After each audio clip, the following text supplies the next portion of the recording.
Marcey Ansley. She's the Executive Director of the Hearing and Speech Center. Hi! We're so glad to have you here. So it is Audiology Awareness Month, and we are very glad you're here because with the start of football season, there is an epidemic of husbands and boyfriends not being able to hear their partners when they're speaking to them. Is this serious hearing loss or is this selective hearing loss? It could be either. You wouldn't, I'm sure you'll be very shocked by this, but a lot of referrals come from our partners. And so a lot of partners call and say, I think my husband or spouse can't hear me. And so my favorite is when they come in and actually pass their hearing test. Right. And then they take it home and they're like, so then you have proof that they're just not listening to you.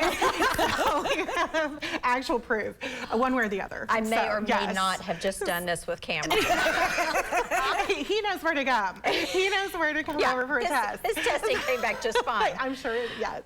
So the last time I got my hearing checked was like all the way back like in elementary school. Right. Do I need to get my hearing checked again, or what's the protocol that for is a really, really good question, and we are seeing younger and younger people now with hearing loss. So kind of the overarching recommendation is to get that baseline hearing screening at 40. And really it could go even younger at this point because we have a huge uptick in our 20s and early 30s. Earbuds have not been our friend, and so we're seeing that noise-induced hearing loss popping up at a much younger age, but we really want to make it 40 at the age of 40. Yeah, so that's what we were going to ask you is, so we know earbuds, what other things are causing us to lose our hearing younger and younger? Sure, but a lot of it is noise-induced. So the noise-induced hearing loss is our biggest kind of factor. Probably through the AirPods being right in there. So I'm guessing a volume? Yes, so you want to limit your exposure, really shorten the length of time that you have exposure to noise-induced hearing loss, because what it does is it damages the inner hair cells in your ears, and we can't get those back.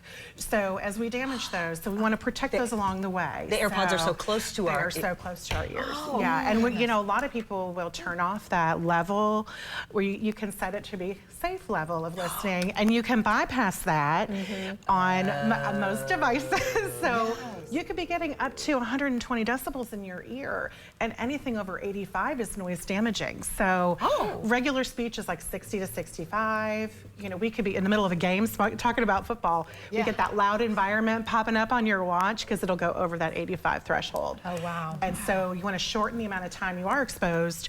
Wear earplugs. That's another big support, is to wear an earplug. A lot of times in a concert, you can actually hear the music better when you have earplugs in, which is amazing because it's so loud. So what kind of treatment measures do you have? Like, I'm sure there's a variety of different treatments that can be done. It all depends on your level of hearing loss. And part of Audiology Awareness Month is to make sure that people are aware that audiologists are primary healthcare practitioners.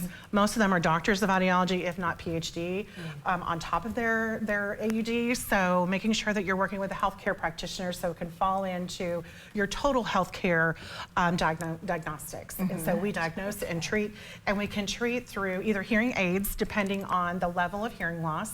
And for some people, that's even for a mild loss, because you might have some tinnitus or that ringing of the ears.